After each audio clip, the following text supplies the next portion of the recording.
I am Margaret Downs, a registered dietitian, board certified in sports nutrition, and we are here to talk about all things sports nutrition and how we help athletes win.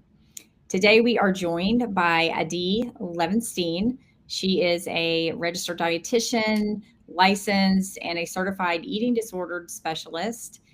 She specializes in the intersection of sports nutrition and eating disorders. Adi has worked in collegiate athletics and now serves as the manager of strategic partnerships and virtual growth at Eating Recovery Center, which is ERC Pathlight. She supports athletes navigating complex relationships with food and exercise, helping them to recognize when they may need support and guiding them toward recovery.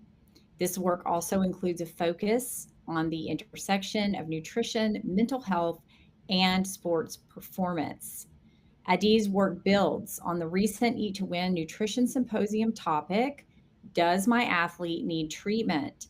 A critical conversation on fueling performance and athlete mental health. So let's dive into this vital and overlooked topic. Adi, welcome to the Eat to Win podcast. We are thrilled to have you here today. So thank you for your time. Thank you for having me. Of course. And I just want to start off with a little icebreaker and tell us a little bit about yourself and your practice and what led you to working with this very important and significant part of the sports nutrition world. Yeah. So again, thanks for having me. I'm so excited for this conversation.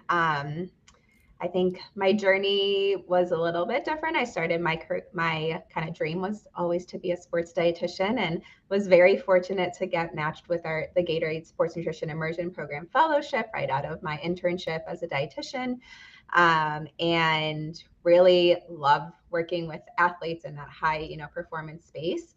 One of the things that I was really noticing during that time is when some athletes were having some challenges with nutrition, right, with movement, kind of that relationship intersection piece that the message of that we oftentimes hear in our world, and definitely in athletics, of, well, we just need to eat less of this and exercise more in this way, and that there was just a missing piece for me. I was like, this equation isn't all adding up, and so kind of started doing some my own research and attended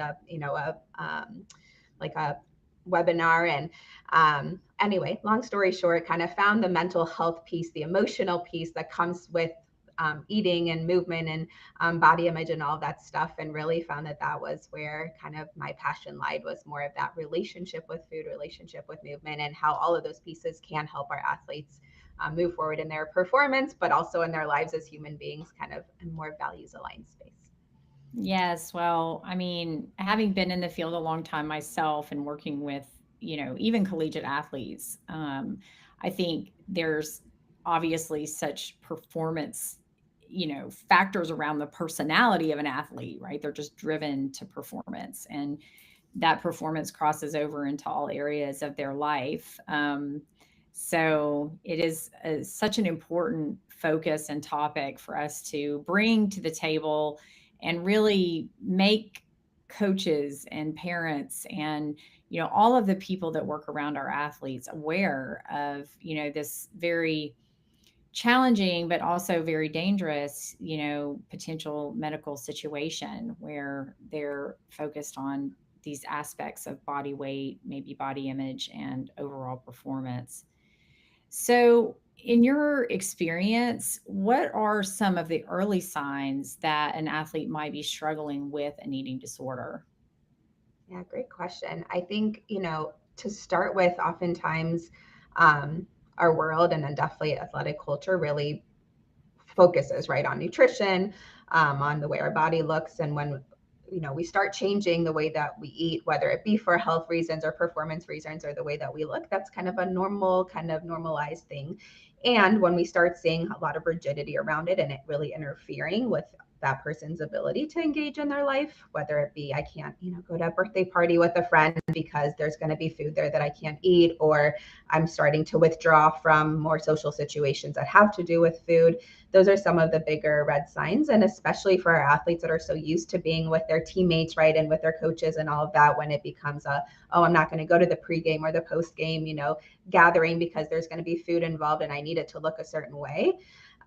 Those are some of the things that would raise my spidey senses a little bit. And then when it comes to the movement piece too, right, we absolutely know that our athletes are pushing themselves. And I've yet to meet a coach that doesn't recommend enough movement, right, that they need to be at this lift or need to be at this practice. And so when we start seeing athletes unable to take a rest day, right, I'm always going to be doing more than is required of me. I'm going to be doing exercise on my days off, and that kind of inability to take a rest. So I would say that's another time that we might want to get curious around what's going on. Yeah, for sure. So it's interesting because, I've kind of worked in this area too quite a bit throughout my career. And, I think one of the things that's always been interesting to me is how coaches, are supportive or not of recognizing some of the signs and how the athlete actually gets the help potentially that they need. And so, how, in your experience, how have coaches and athletes, how can they support staff? How can they distinguish between the dedication to nutrition and a problematic relationship with the food? Definitely.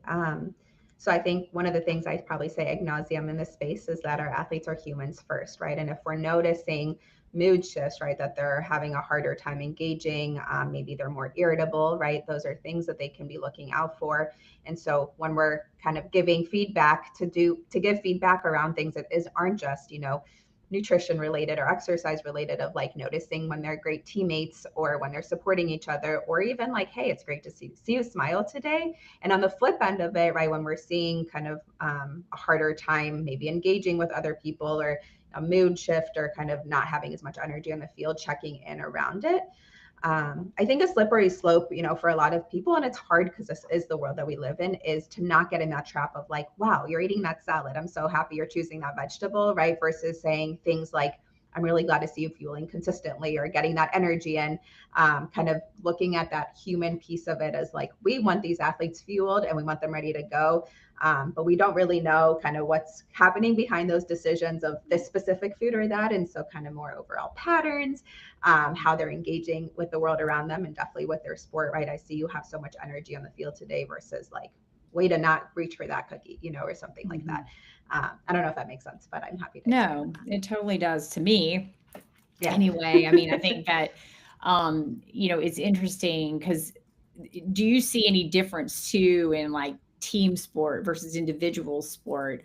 I know with some of the team sports that I worked with specifically, it was almost like there was a culture around certain food behaviors and certain attitudes toward eating and nutrition and body weight. And, what is your, kind of experience working with team versus individuals, or is there some variation in how you see potential exposure to eating attitudes and behaviors? Yeah. I mean, I think a lot of it has to do, of course, with the individual's personality, but we know that traits that make a person a really great athlete oftentimes also put them at higher risk for developing an eating disorder, right? That really performance driven, people pleasing, kind of more of that ability to push forward and kind of be a one track mind, like this is my goal, very goal oriented.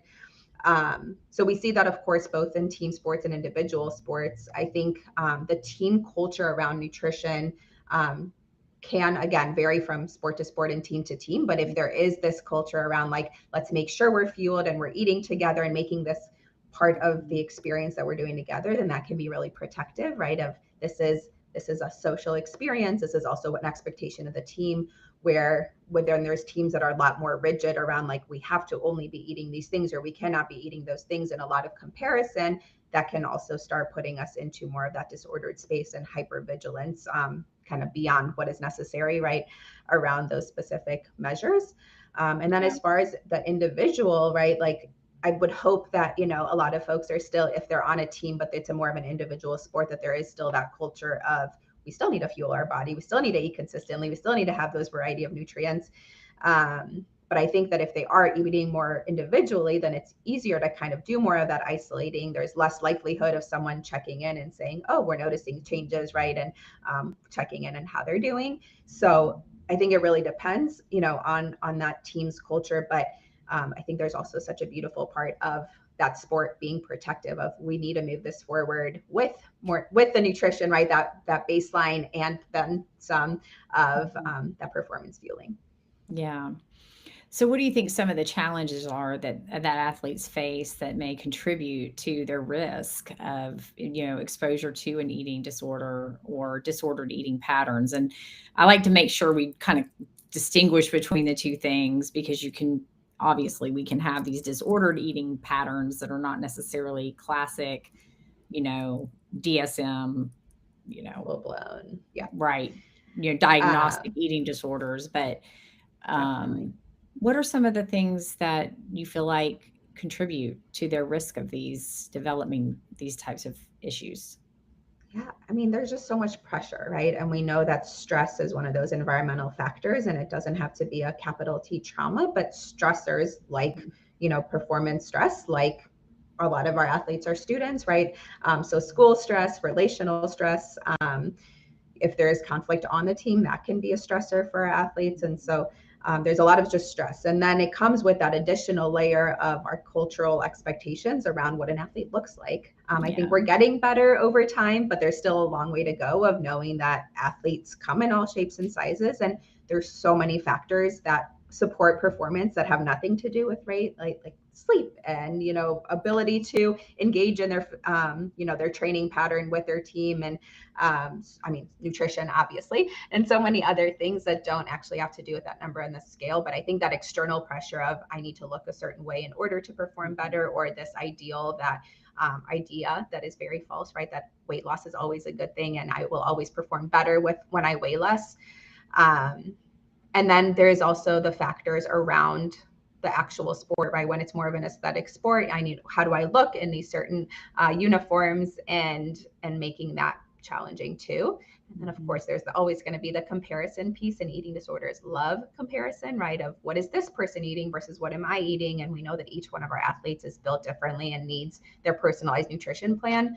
And so kind of helping them know what to fuel for themselves versus what is the person next to me doing. So a lot of factors. I think I could go on probably all day today Yeah. around those lists, but Yeah. I think too, one of the things that's come up in, different groups that I've worked with too, is they're relying on certain attributes of, anthropometrics, which is like you're looking at a scale, right? Especially for, a subset of female athletes. They're looking at their weight versus their overall body composition and certain attributes that, we just know athletes, if they're, lean and they have more muscle, that they're more dense and they're going to weigh more. And I think there's a real big misconception around body weight in athletes that has taken a lot of time to just kind of reverse and educate and continue to like really hone in on what are the proper measurements that we should be relying on to help our athletes understand their level of fitness and performance versus just looking at a number on a scale. Do you agree with absolutely. that?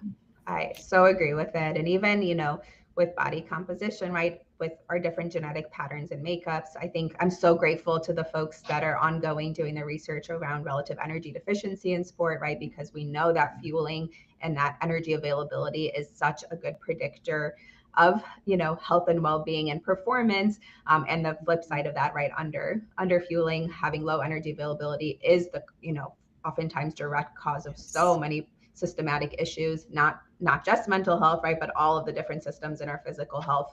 Yeah. And so, that's something that I think caregivers, parents, coaches, everyone can do can be such supporters in, is like noticing the markers that we're seeing, the behavioral patterns that our athletes are engaging in, that we can compliment on, or talk about where we can improve, rather than just, oh, I'm worried about your body changing, can we adjust it this way? Because at the end of the day, weight is not a behavior, right? There's a lot of Right. behaviors we can engage in. Weight is not one of them. So Hmm. Yeah. Great point. So your talk at the Eat to Win Nutrition Symposium focused on identifying when an athlete might need a higher level of care. Can you walk us through the key considerations of when that becomes very important and what that process might look like when an athlete is referred to a place like ERC Pathlight? Definitely. So we always like to say, right, we want folks to be in their lives and, being with their team and staying in their sport. And when their physical and mental health is not in a state that is safe, right, we want to make sure they're getting that support. I think it's really important that an athlete has, if there are some concerns around their eating patterns, that they have a team in the outpatient space, a sports dietitian, ideally an eating disorder and sports dietitian that can navigate both with that athlete, and then a therapist, so a sports psychologist or an eating disorder therapist that knows, the sport background, and some medical provider as well. And really, when we know they need more support is when those outpatient kind of goals aren't being met, that it's really hard for them to make progress in that outpatient space. And I really emphasize to my patients and my clients that it's not about, how hard they're trying, because kind of like any physical condition, right? Sometimes people might have the flu and, they're home and they have fluids and they're good to go after a few days, but sometimes they might need an overnight hospitalization to get IV fluids and to get some medication and more more medical clearance and support. And so when we need more support, it's not that they're not trying hard enough, but really that this disorder has taken a turn where they need more of that consistent support. And so looking at kind of how frequently they're engaging in eating disorder behaviors, how much it's affecting their life, what their support outside of treatment might look like, and then being able to hopefully get them to a place where they're getting that support so that they can come back to their life.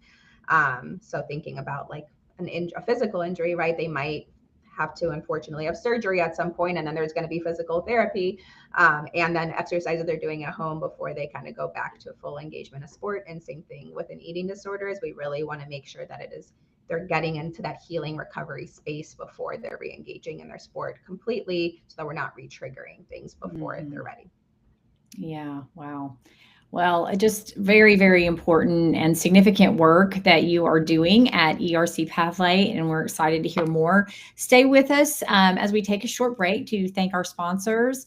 You are listening to the Eat to Win podcast, and I am your host, Margaret Downs.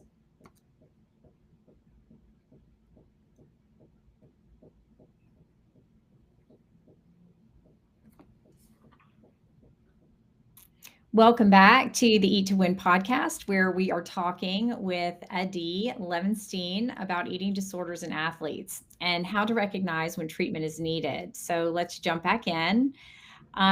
So Adi, what advice would you give to a sports dietitian or to a coach who suspects that an athlete is struggling with an eating problem, but they're not really sure how to intervene?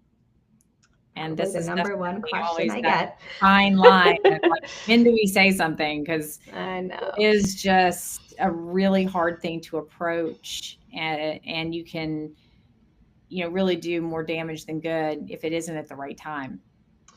You can. And one of the things that I tell folks is that as long as you're coming at it with good intentions and caring, that nothing that you can say is going to cause more damage than an eating disorder. Disordered eating is already causing.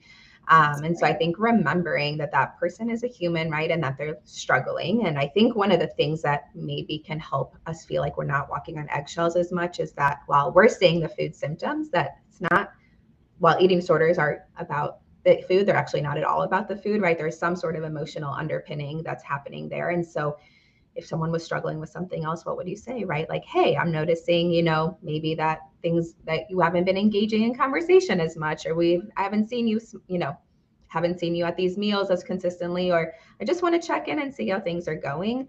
I think that really that caring, and also knowing that they might not be ready to open up about it, but being a consistent person that they know cares about them, right, can be so powerful. I think depending on the age of the athlete, right, if they're, if it someone that is in high school or middle school, right? Definitely making sure their parents know. And again, coming at it from a space of concern of, we're noticing these things. We want what's best for them. If it's someone that is older and they have folks around them, I think getting the people that are important to them involved in that conversation, depending on the relationships and all that, can be helpful. But I think, again, the first step is really just showing that you care and that you're there as a person. There's no judgment, right? There's no kind of like, let's have this conversation. And again, the what to do kind of changes depending on the severity and what we're seeing, because of course, if someone is medically compromised, we're going to want to add a little bit more urgency into that conversation. But especially if we're starting to notice disordered eating patterns, I think starting in that, that sense, and, let's talk about what's going on, how you've been feeling. That can be a good place to start. And probably one of their biggest fears is that they're going to get taken out, right, of their sport. They're not going to be able to participate at the same level. And so I know that's been a barrier, in my experiences. They're just like, hey, we don't want to deal with this right now, like right. Maybe totally. Later. Yeah. But I think even using that as a motivator, right? Like if we can talk about this now and get you back, to where you need to be, then this isn't, this is actually because we care about your performance, because we care about your well-being. And that if we talk about this now, we probably aren't going to get to that space of we got to do that all together, but it's hard to navigate for sure. Yes. And how do you feel like, and I mean, this kind of goes back to that point, which is how do you help athletes navigate through that fear of treatment? And especially if it means it could be the end of their athletic identity or potentially their career. And those are obviously more extreme situations when it could mean the end, but even a pause or a period of time where they're going to be pulled out to rehabilitate and to get back on par, Yeah. I think the best thing we can do, because unfortunately there is still so much stigma around mental health and around eating disorders. And again, I think we're getting better, but comparing it to a physical injury, right? If they, were to break a bone, they're not just going to like muscle through it, right? There is going to be that time away to make sure that their bones and their muscles are back to where they need to be and nutritional status is back where it needs to be in order to safely engage in that sport.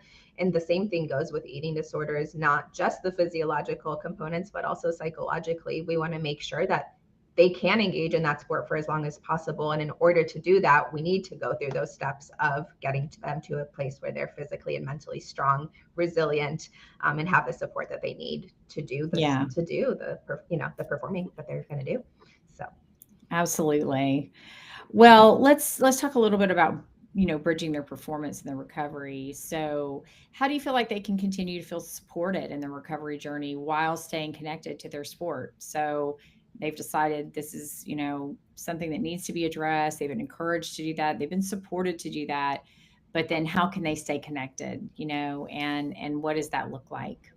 Yeah, so many different ways. I've, supported my athletes, and still if being part of the team makes them feel connected, of course, kind of going to be with the team, whether it be in the locker room or to watch practices, to be there as a supporting member.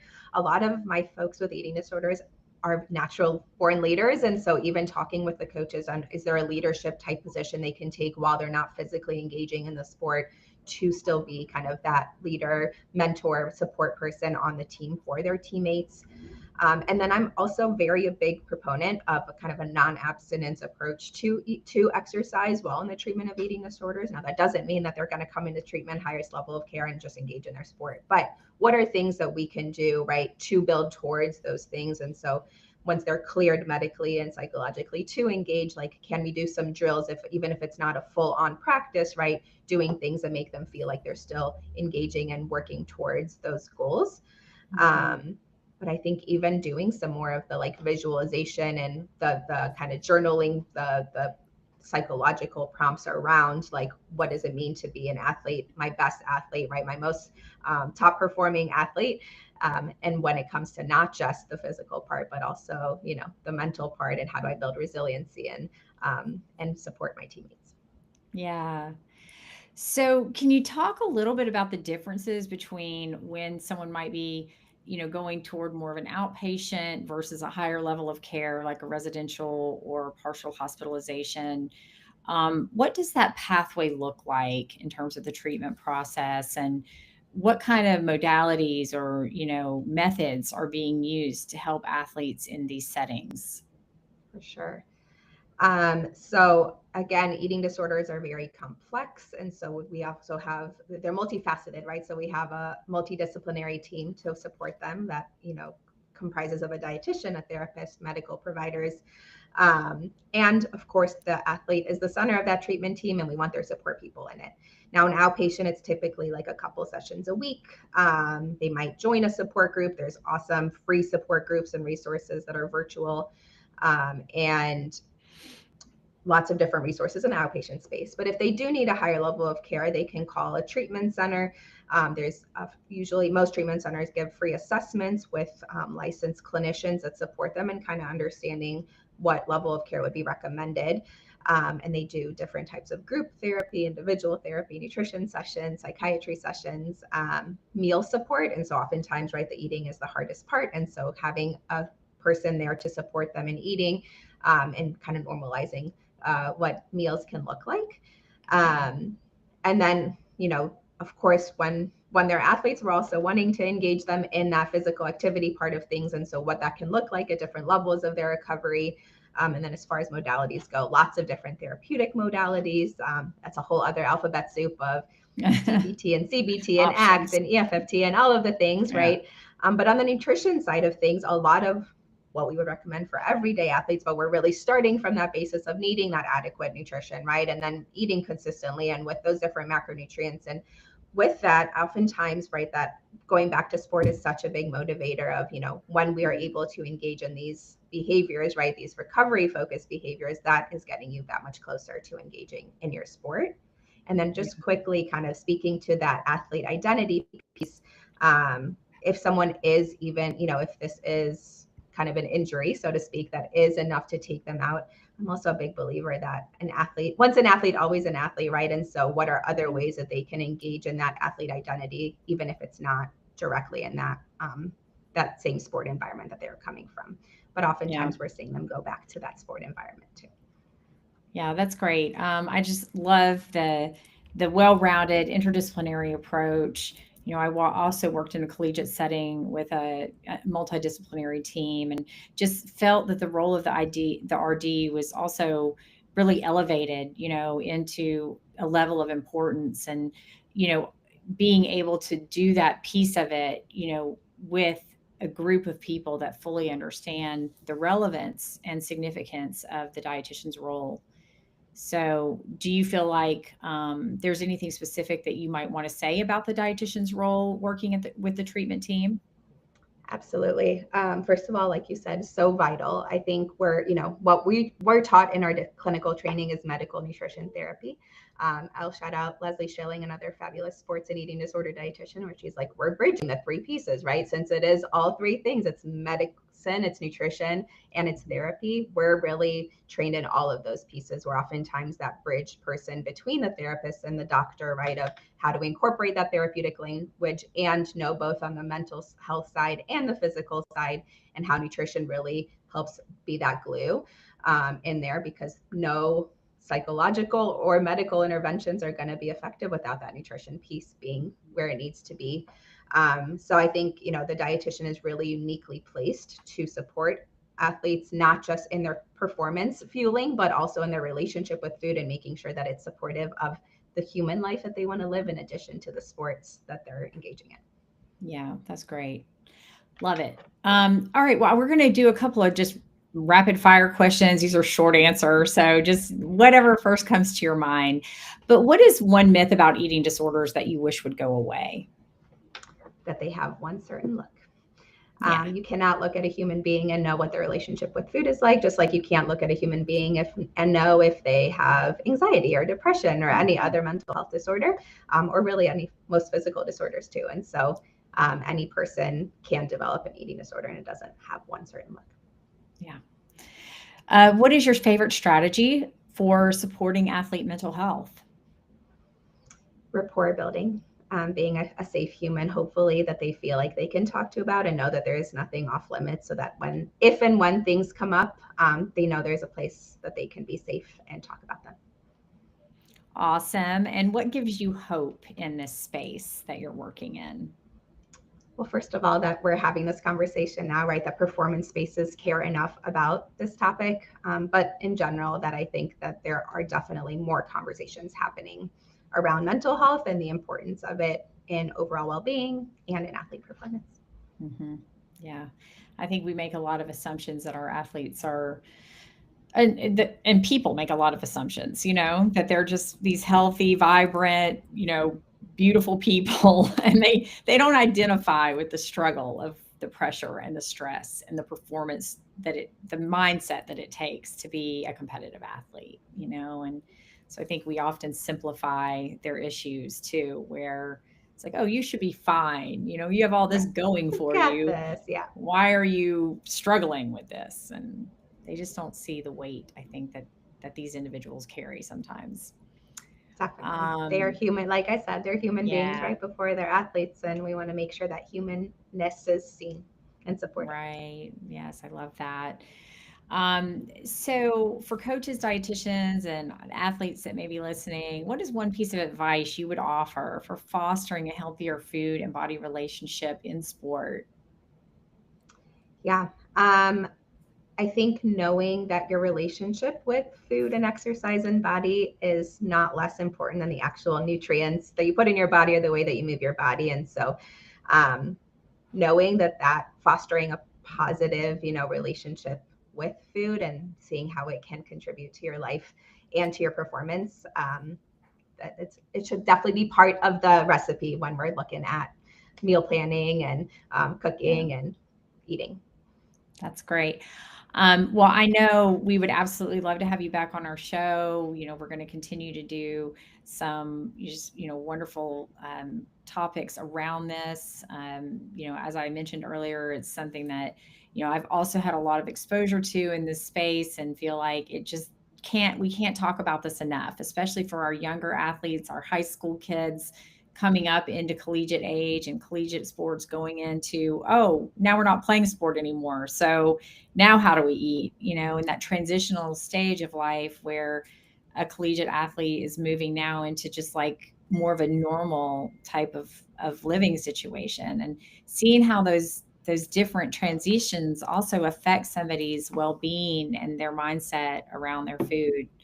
So we want to know how our listeners can reach out and learn more about you, your work, and ERC Pathlights services. So, how can we connect with you? Yeah, I'm happy to. My email is my first name dot last name at ercpathlight.com.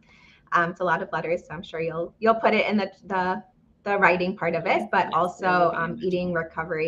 eatingrecovery.com has all lots of great. We have free continuing education for providers. We have free virtual support groups for anyone 18 plus, including caregiver support groups.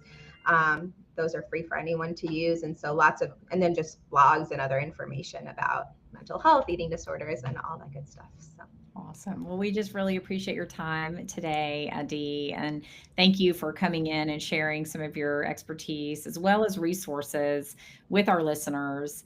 And that is it for today's episode of the Winner's Circle and the Eat to Win podcast show. A huge thanks to Adi Levenstein for her insight into eating disorders in athletes and how to know when treatment is necessary. If you found this episode valuable, don't forget to like, subscribe, and share it with your community. Until next time, keep fueling for both performance and health. Thank you. thank you.